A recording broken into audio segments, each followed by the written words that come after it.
Hi guys, welcome to முப்படை training academy. நம்ம வந்து இப்போ இந்தியன் ஆர்மி, ஏர்ஃபோர்ஸ், நேவி எக்ஸாம்ஸ்க்கும் வந்து கொஷின்ஸ்லாம் பார்க்கணும். ஸோ கொஞ்சம் நல்லாவே பிசி ரிலேட்டடாகவே போயிட்டோம். ஸோ இனிமேல் வந்து சைமல்டேனியஸாக ரெண்டுத்துக்குமே பார்க்கலாம். So army, air force, defence exam ரிலேட்டடாகவும் கொஷின்ஸ்லாம் போடலாம். ஸோ பிசி எக்ஸாம்ஸ்க்கும் கொஷின்ஸ்லாம் போடலாம். ஸோ வந்து இன்றைக்கி உங்களுக்கு என்ன எடுத்துருக்கோன்னு பார்த்தீங்கன்னா general science and general knowledge. So இப்போ நீங்கள் இதில் இருக்கக்கூடிய அனைத்து ஜென்ரல் சயின்ஸ் கொஷின்ஸுமே வந்து என்சிஆர்டி புக்கிலேருந்து எடுத்தது தான். ஸோ உங்களுக்கு என்சிஆர்டி புக்கிலேருந்து தான் கொஷின்ஸ்லாம் வரும் டிஃபென்ஸ் எக்ஸாம்ஸ்க்கு. ஸோ இதில் உள்ளதெல்லாம் படிச்சுக்கோங்க. இது வந்து ஒரு 8th சயின்ஸ் புக்லேருந்து நாங்கள் கொஞ்சம் கொஷின்ஸ் கவர் பண்ணியிருக்கோம். ஸோ இன்னும் ரிமைனிங் கொஷின்ஸும் நாங்கள் எடுத்து போடுவோம் 6th ஓகேங்களா. So the first question is the graphs which are grown in Raini season. நல்லா ஞாபகம் வச்சுக்கோங்க, ரைனி சீசன்னா மழை காலங்களில் விளையக்கூடிய கிராப்பின் பெயர் என்னன்னு கேட்டிருக்காங்க. ஸோ பயிர் வகை, மழை காலங்களில் விளையக்கூடிய பயிர் வகையின் பெயர் என்னன்னு பார்த்தீங்கன்னா காரிஃப் பிளான்ட். ஓகேங்களா, காரிஃப் பயிர் வகைகள்னு சொல்லுவாங்க. ஸோ ராபி ஒன்று வரும், காரிஃப் ஒன்று வரும். ஸோ ராபி என்ன இயர்ன்ற ராபி வந்து எந்த மான்சூன், எந்த மந்த்தில் விளையுன்றதை நீங்கள் கொஞ்சம் வந்து கமெண்ட் பாக்ஸில் கமெண்ட் பண்ணுங்கள் தெரியும் போது. ஸோ காரிஃப் எந்த மந்த்துன்றதை கொஞ்சம் சர்ச் பண்ணி பாருங்கள். ஏன்னா ரெண்டுமே கூட நமக்கு எக்ஸாம்ஸில் கேட்கலாம், இந்த காரிஃப் பயிர் வகை எந்த மந்த்தில் விளையும்னு சொல்லிட்டு. ஸோ அதெல்லாம் கொஞ்சம் சர்ச் பண்ணி பாருங்கள். அடுத்தது rabi crops are grown in dash season கேட்குறான். இப்போ தான் நம்ம பார்த்தோம் காரிஃப் பிளான்ட் வந்து எப்போ சொன்னேன், காரிஃப் வந்து எப்போ க்ரோன் ஆகும்னு சொன்னேன், ரைனி சீசனில் க்ரோ ஆகும்னு சொன்னேன். அதே மாதிரி இப்போ ராபி எப்போ க்ரோன் ஆகும் அப்படின்னு பார்த்தீங்கன்னா வின்டர் சீசன்ல, அதாவது வந்து பனிக்காலங்களில் தான் இந்த பயிர் வகைகள் விளையும். ஓகேங்களா. அடுத்தது which of the following description is true for describing fertilizer. So ஃபெர்டிலைசருக்காக உண்மையான டிஸ்கிரிப்ஷன் என்னன்னு கேட்குறாங்க. ஸோ இதுக்கான ஆன்சர் என்னன்னு பார்த்தீங்கன்னா produced in factories. So fertilizers வந்து யூஸ்ட் இன் லார்ஜ் குவான்டிட்டி. கண்டிப்பாக வந்து அந்த பூச்சிக்கொல்லிகளை அதிக அளவில் நம்ம யூஸ் பண்ண மாட்டோம். அது ஆர்கானிக்காக கண்டிப்பாக கிடையாது, அதில் கெமிக்கல் இருக்கு. டஸ் நாட் காஸ் பொல்யூஷனாக, கண்டிப்பாக ஃபெர்டிலைசர்னால பொல்யூஷன் உண்டாகும். ஓகேங்களா. ஸோ இது வந்து ஃபேக்ட்ரியில் உற்பத்தி ஆகுது, அதுதான் உண்மையான ஒன்று. ஓகேங்களா. அடுத்து 4th question, growing different crops alternately on the same land is technically called. அதாவது ஒரு விவசாய நிலத்துல இப்போ ஒரு பயிர் போடுறீங்க, கொஞ்ச நாள் கழிச்சு இன்னொரு பயிர் போடுறீங்க. அப்போ ஃபர்ஸ்ட் சுகர் கேன் போடுறீங்க, ஏன்னா சுகர் கேன் ஒரு வருஷ பயிர், அதை விட்டுருங்க. மேபி சுகர் கேன் போட்டு அடுத்தது வேணா மக்காச்சோளம் போடுறீங்கன்னு வச்சுக்கோங்க. மக்காச்சோளம் அப்படி போடுறீங்கன்னா அந்த மாதிரி போடுறதுக்கு பேர் என்ன அப்படின்னு கேட்குறாங்க. அந்த மாதிரி போடுறதுக்கு பேர் என்ன அப்படின்னு பார்த்தீங்கன்னா கிராப் ரொட்டேஷன். இப்போ ஒரு கிராப் அப்புறம் ஒரு கிராப்னா அது கிராப் ரொட்டேஷன் சொல்லுவாங்க. ஓகேங்களா. அடுத்தது இந்த harvested crop the grain seed is separated from the chaff. This process is called. Okay, நீங்கள் இப்போ நெல்லெல்லாம் அறுப்பீங்க.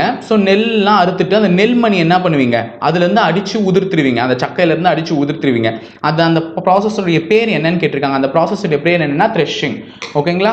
சரி, 6th question, disease like polio and chicken box. Polio நோய் கேள்விப்பட்டிருப்பீங்க. சிக்கன் பாக்ஸ்னா என்னன்னா அம்மை நோய். ஓகேங்களா. இதெல்லாம் எதனால வருது அப்படின்னு கேட்டிருக்காங்க. எல்லாருக்குமே தெரியும், இப்போ உள்ள ஒரு கொடிய வைரஸ், அது மாதிரி தான். ஸோ வைரஸ்னால தான் இதெல்லாம் வருது நமக்கு. ஸோ இது ஒரு முக்கியமான கேள்வியும் கூட. அடுத்தது இது ரொம்ப ரொம்ப முக்கியமான கேள்வி, 7th question. So examples of multi cellular micro organisms என்னென்னு கேட்டிருக்காங்க. ஸோ மல்டி செல்லுலார் மைக்ரோ ஆர்கானிசம்ஸ்னால என்னன்னு பார்த்தீங்கன்னா ஆல்காக்கள் மற்றும் பூஞ்சைகள். That means algae and fungi. So அதுதான் மல்டி செல்லுலார் மைக்ரோ ஆர்கானிசம்ஸ் சொல்லுவாங்க. அடுத்து 8th question, a common preservative used in jam and pickles. So ஓகேங்களா. ஸோ ஜாம் கடையிலலாம் வாங்கி சாப்பிட்ருப்பீங்க, ஃப்ரூட் ஜாம்ஸ்லாம். அதே மாதிரி பிக்கல்ஸ்னா ஊறுகாய்கள். ஸோ ஊறுகாய் இதெல்லாம் நீங்கள் வாங்கும்பொழுது கெடாமல் இருக்கணும் அப்படின்னா அதில் நீங்கள் காமன் ப்ரிசர்வேட்டிவாக என்னத்தை போடுவீங்க, பாதுகாக்கிறதுக்காக என்னத்தை போடுவீங்கன்னு பார்த்தீங்கன்னா சோடியம் பென்சோனேட். சோடியம் பென்சோனேட் தான் நம்ம போட்டு அதை பாதுகாப்போம். ஸோ இதுவும் ஒரு முக்கியமான கொஷின் தான். அடுத்தது லாக்டோபெசிலியஸ். நல்லா ஞாபகம் வச்சுக்கோங்க, லாக்டோபெசிலியஸ் இஸ் காமன்லி ஃபவுண்ட் இன். லாக்டோனாலே என்ன, பாலில் இருக்கக்கூடிய ஒரு வகையான இதுதான். ஸோ லாக்டோன் வார்த்தை வந்தாலே பாலில் வரக்கூடிய ஒரு பொருள் தான். ஸோ தயிரில் தான் அந்த லாக்டோபெசிலியஸ் என்ற ஒரு பாக்டீரியாக்கள் நமக்கு காணப்படும். ஓகேங்களா. அடுத்தது 10th question, the process of conversion of sugar into alcohol. ஓகேங்களா.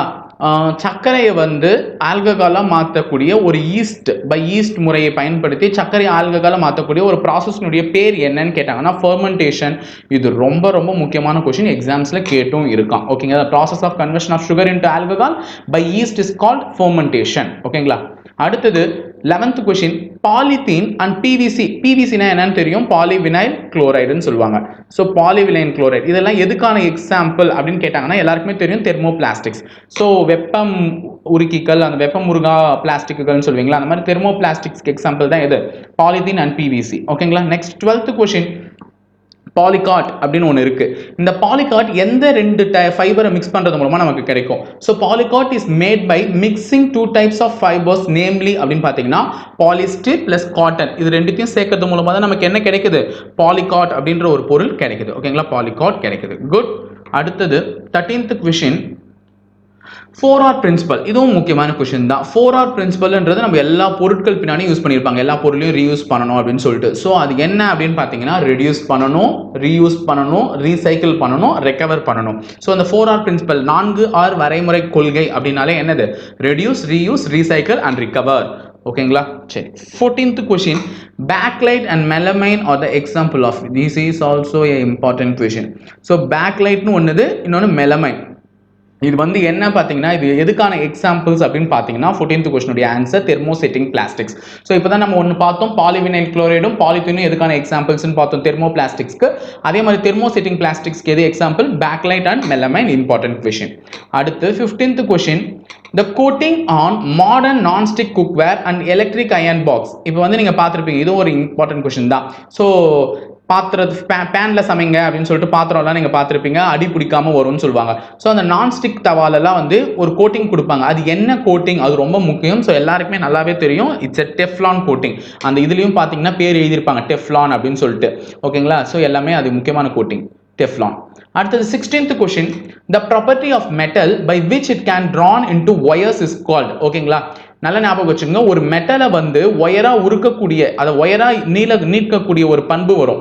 ஓகேங்களா? ஒரு மெட்டலை நம்ம இது பண்ணும்பொழுது உருக்கும் போது அது ஒயரா நீளக்கூடிய ஒரு பண்பு வந்துச்சுன்னா அது என்ன பண்பு அப்படின்னு கேட்குறாங்க. ஸோ அது டக்டிலிட்டின்னு சொல்லுவாங்க. ஸோ டக்டிலிட்டி தான் வந்து ஒயரா நீளக்கூடிய பண்பை பெற்றிருக்கும் ஒரு மெட்டல். அடுத்தது the metal found in liquid state is called. ரொம்ப ரொம்ப ரொம்ப இம்பார்ட்டன்ட் கொஸ்டின்னா இதுதாங்க. ஏன்னா எல்லா எக்ஸாம்ஸ்லையுமே மேபி மேக்ஸிமம் இந்த கேள்வி கேட்டுருவோம். ஓகேங்களா? ரொம்ப இம்பார்ட்டன்ட் கொஸ்டின். அதாவது வந்து திரவ நிலையில் உள்ள ஒரு உலோகம் என்ன, அதுதான் தமிழில் சொல்கிறேன். ஸோ லிக்விட் ஸ்டேட்டில் இருக்கக்கூடிய ஒரு மெட்டல் என்னன்னு பார்த்தீங்கன்னா மெர்க்குரி. C answer. ஓகேங்களா? So 18th question when sulfur dioxide is dissolved in water. ஓகேங்களா? சல்ஃபர் டை ஆக்சைடு எப்போ தண்ணியில் கரையுதோ அப்போ நமக்கு என்ன உற்பத்தி ஆகும்னு கேட்கலாம். சல்ஃபர் டை ஆக்சைடு தண்ணியில் கரைக்கும் போது நமக்கு என்ன உற்பத்தி ஆகும் அப்படின்னு பார்த்தீங்கன்னா sulphurous oxide. So sulphurous acid நமக்கு என்ன உருவாகும்? சல்ஃபரஸ் ஆசிட் தான் உருவாகும் சல்ஃபர் டை ஆக்சைடு தண்ணியில் கரைக்கும் போது. நெக்ஸ்ட் 19th கொஸ்டின் ஒரு இம்பார்ட்டன்ட் கொஸ்டின் தான். ஏன்னா எப்பவுமே சோடியமை எதில் பாதுகாப்பாங்க அப்படின்னு கேட்பான். ஏன்னா சோடியம், பாஸ்பரஸ் இதெல்லாம் எதில் ஸ்டோர் பண்ணுறதுன்றது ஒரு முக்கியமான question. So 19th question sodium metal is stored in alcohol. ஓகேங்களா? அதே மாதிரி 20th கொஸ்டினும் முக்கியம். Phosphorus is stored in. ஏன்னா 8th புக்ல ஓரளவுக்கு இதெல்லாம் முக்கியமான கொஸ்டின். ஸோ பாஸ்பரஸ் எதில் ஸ்டோர் பண்ணுவாங்கன்னா வாட்டர். ஓகேங்களா? சோடியம் எதில் ஸ்டோர் பண்ணுவாங்க? ஆல்கஹால். பாஸ்பரஸ் எதில் ஸ்டோர் பண்ணுவாங்க? வாட்டர். ஓகேங்களா? So 21 question CNG. CNG-னுடைய அப்ரிவேஷன் என்னன்னு கேட்டிருக்காங்க. ஸோ CNG-னுடைய அப்ரிவேஷன் கம்ப்ரஸ்டு நேச்சுரல் கேஸ். ரொம்ப ரொம்ப முக்கியமான கொஸ்டின். ஏன்னா அப்ரிவேஷன்ஸ் கூட நிறைய எக்ஸாம்ஸில் கேட்டிருக்காங்க. So compressed natural case is an abbreviation for CNG.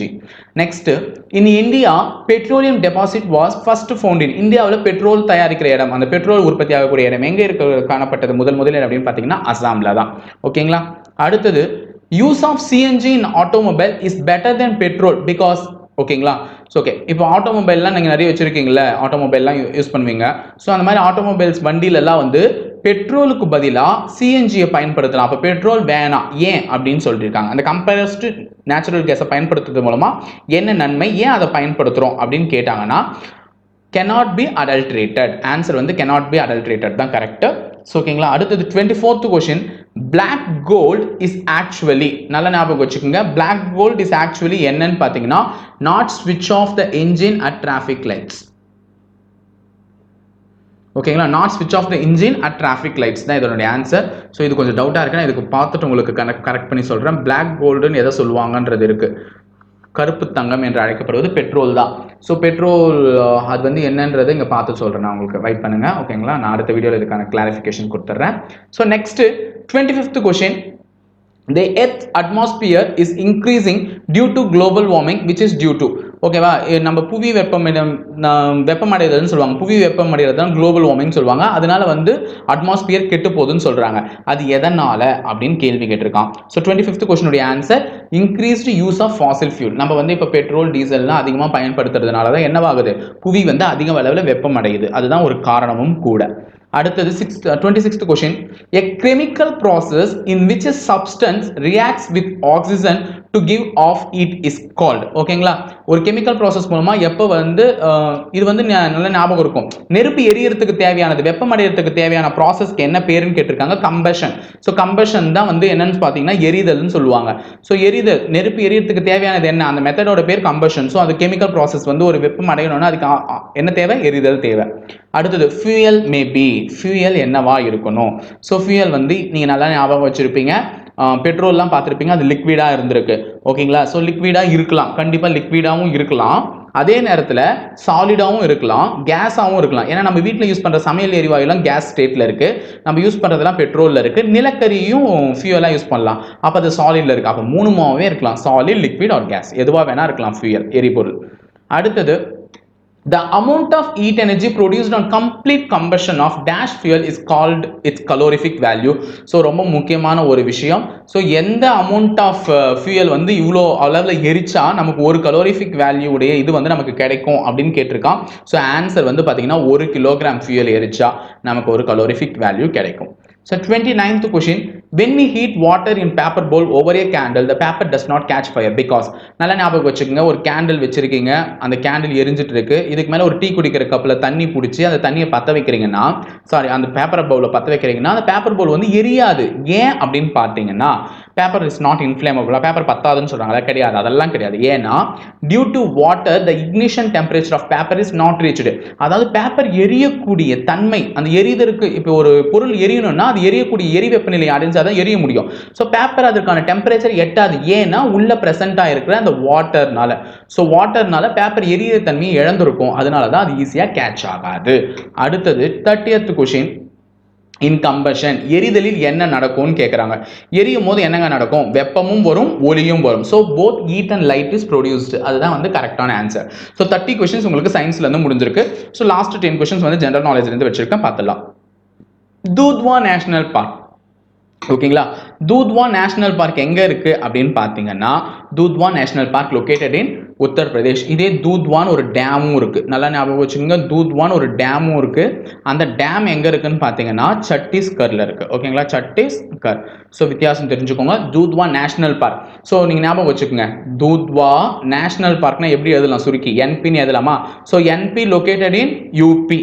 தூத்வா டேம்னா தண்ணி இருக்கும், பால் தண்ணி மாதிரி இருக்கா. ஸோ பால்லாம் எதில் வாங்குவீங்க, தண்ணியே வச்சுக்கோங்க, தண்ணியில் எதில் வாங்குவீங்க, சட்டியில் வாங்குவீங்க. So Dudhwa dam Chhattisgarh, Dudhwa NP it's located in UP Uttar Pradesh. ஓகேங்களா. அடுத்தது சௌத்ரி சரண் சிங் இன்டர்நேஷனல் ஏர்போர்ட் எங்க இருக்குன்னு பார்த்தீங்கன்னா லக்னோவில் இருக்கு. ஸோ இதுவும் கொஞ்சம் கேட்பான் எக்ஸாம்ஸ்ல, ஏர்போர்ட்லாம் முக்கியமான ஏர்போர்ட். ஸோ எப்படி சார் ஞாபகம் வச்சுக்கிறதுனா, நம்ம தமிழ் ஃபிலிம் இண்டஸ்ட்ரியில் சௌத்ரி, ஆர்பி சௌத்ரின்னு ஒரு டேரக்டர் இருந்தார், எஸ்பி சரண் ஒரு டேரக்டர் இருந்தார். ஸோ ரெண்டு பேருமே ஃபேமஸான டேரக்டர். பட் ஆனால் இப்போ இல்லை. ஏன் அப்படின்னு பார்த்தீங்கன்னா அவங்களுக்கு இப்போ லக் இல்லை. ஸோ இல்லை, ஸோ லக் இருந்தால் தான் அவங்க இருப்பாங்க. So Lucknow, Chaudhary Charan international airport located in Lucknow. அடுத்தது name the parliament of Lithuania. So லித்தூனியாவுடைய பார்லிமெண்ட்டுடைய பேர் என்னன்னு பார்த்தீங்கன்னா செய்மாஸ். ஸோ செய்மாஸ் தான் வந்து லித்தூனியான்னு சொல்லுவாங்க. ஸோ இது எப்படி ஞாபகம் வச்சுக்கிறேன்றதை உங்களுக்கு ஐடியா இருந்துச்சுன்னா கமெண்ட் பாக்ஸில் கமெண்ட் பண்ணுங்க, எல்லாருக்கும் அது ஷேர் ஆகட்டும்.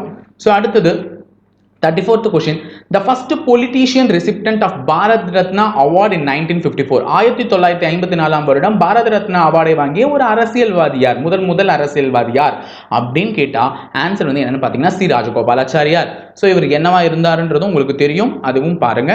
அடுத்தது குடேரமுக் நேஷனல் பார்க். குடேரமுக் அப்படின்னா குடகுமலை நேஷனல் பார்க்ன்றது தான் அர்த்தம். ஓகேங்களா, குடேரமுக் நேஷனல் பார்க்னா குடலுமலை நேஷனல் பார்க். ஸோ இந்த குடகுமலை எங்க இருக்கும்னு பார்த்தீங்கன்னா காவேரி உற்பத்தி ஆவது குடகுமலை தான். ஸோ காவேரி எங்க இருந்து வரும், கர்நாடகால இருந்து வரும். So answer is Karnataka. ஓகேங்களா. அடுத்தது நேஷனல் ஓட்டர்ஸ் டே, தேசிய வாக்காளர் தினம், எல்லாருக்குமே தெரிஞ்ச ஒன்று தான். ஸோ இந்த தேசிய வாக்காளர் தினம் எப்பன்னு பார்த்தீங்கன்னா ஜனவரி மாதம் தான் வரும். ஸோ ஜனவரி மாதம் எப்பன்னு பார்த்தீங்கன்னா ஜனவரி 25. ஸோ இதில் இருக்கக்கூடிய மிச்சமும் சில முக்கியமான நாட்கள் இருக்கலாம். ஜனவரி 30 மட்டும் சொல்லிடுறேன், இட்ஸ் தியாகிகள் தினம். ஓகேங்களா. அடுத்தது 37வது question, headquarters of international court of justice, அதாவது சர்வதேச நீதிமன்றத்தின் தலைமையிடம் எங்க உள்ளதுன்னு கேட்டிருக்காங்க. ஸோ சர்வதேச நீதிமன்றம்னா அது எங்க இருக்குன்னு பார்த்தீங்கன்னா ஹேக், தி ஹேக். இந்த தி ஹேக் எங்க இருக்குன்னு பார்த்தீங்கன்னா நெதர்லாண்டில் இருக்கு. ஸோ நெதர்லாண்ட், இந்தியாவும் இதில் ஒரு உறுப்பினர் தான். ஓகேங்களா. 37வது கொஸ்டினுடைய ஆன்சர் தி ஹேக். அடுத்தது India's first Nobel prize was given for. So இந்தியாவினுடைய முதல் நோபல் பரிசு எந்த துறைக்கு வழங்கப்பட்டதுன்னு பார்த்தீங்கன்னா லிட்ரேச்சர், இலக்கிய துறைக்கு தான் வழங்கப்பட்டது. யார் வாங்கினாங்க அப்படின்னு நீங்க பார்த்தீங்கன்னா ரவீந்திரநாத் தாகூர் வாங்கியிருப்பார். ரவீந்திரநாத் தாகூர் ஐயா தான் வாங்கியிருப்பார். ஸோ அவருக்கு ஞாபகம் வச்சுக்கோங்க, இதுவும் கேட்கலாம் எக்ஸாம்ஸில். ஸோ ரவீந்திரநாத் தாகூர் அவர்கள் அவருடைய இலக்கியத்தின் படைப்பிற்காக இந்த அவார்டை வாங்கியிருப்பாங்க. ஸோ ஃபிசிக்ஸ்க்கு யார் வாங்கினாங்க அப்படின்னு பார்த்தீங்கன்னா சர் சி.வி. ராமன் அவர்கள் வாங்கியிருப்பார். ஸோ அவருக்கு தான் இந்த வந்து ஃபிசிக்ஸ் இயற்பியலுக்கான நோபல் பரிசை வாங்கியிருப்பார். ஓகேங்களா, இதுவும் தெரிஞ்சு வச்சுக்கோங்க. அடுத்தது 39th question, Diego Garcia is an island in the ocean of. அப்போ டைகோ கார்சியான்னு ஒரு ஐலாண்ட் இருக்கு, ஒரு தீவு இருக்கு. அந்த தீவு எங்க இருக்குன்னு பார்த்தீங்கன்னா எங்கேயும் இல்லை, நம்ம இந்தியன் ஓஷன், இந்திய பெருங்கடல்ல தான் இருக்கு. அடுத்தது last question, capital of Canada. கனடாவின் கேபிட்டல் என்னன்னு பார்த்தீங்கன்னா Ottawa. Ottawa is the capital of Canada. So நல்லபடியாக தெரிஞ்சு வச்சுக்கோங்க. ஒரு வெரி வெரி இம்பார்ட்டன்ட் கொஸ்டின்ஸ், ஒரு 40 கொஸ்டின்ஸ் ஓவராலாக பார்த்துருக்கோம். ஸோ இது மாதிரி டெய்லியும் ஒரு 40 கொஸ்டின்ஸாக முடிச்சு நம்ம ஈஸியாக முடிக்கலாம். ஏன்னா நம்மளுக்கும் சிலபஸ் கவர் பண்ண மாதிரி இருக்கும். ஓகேங்களா? ஸோ இந்த வீடியோ பிடிச்சிருந்தா லைக் பண்ணுங்க, ஷேர் பண்ணுங்க, கமெண்ட் பண்ணுங்க, மறக்காம உங்க ஃப்ரெண்ட்ஸ்க்கும் ஷேர் பண்ணுங்க. ஸோ நீங்களும் சப்ஸ்கிரைப் பண்ணுங்க, மேலும் இது போல பல வீடியோஸை பார்க்கறதுக்கு. தேங்க்யூ.